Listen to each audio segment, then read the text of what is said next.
The overall goal of this experimental cadaveric femoral fracture testing protocol is to obtain consistent, reproducible fracture strength measurements. This method can help answer key questions in osteoporosis research by measuring the differences between osteoporotic and normal femoral strength.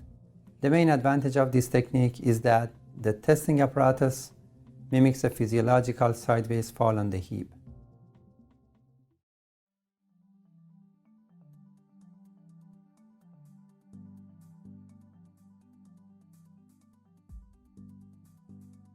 For attachment of the large fixture, first securely fasten the aluminum block onto the machine. Next, use bolts to secure the main fixture structure onto the aluminum block, and support the fixture with the placement of a 4-ton jack under the part of fixture that does not rest on the aluminum block.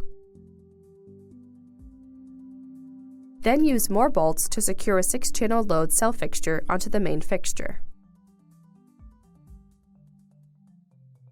For attachment of the crosshead fixture, attach the first base plate with the machine crosshead set to absolute 0, and the curved edges of the base plate facing the front of the testing machine. Use one pivoting screw to attach the second base plate. Then, attach the assembly of the 2 slide bearings to the second base plate.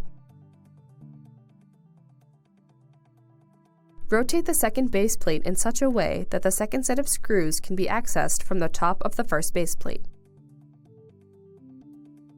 Then set the machine crosshead to a relative position of 65 degrees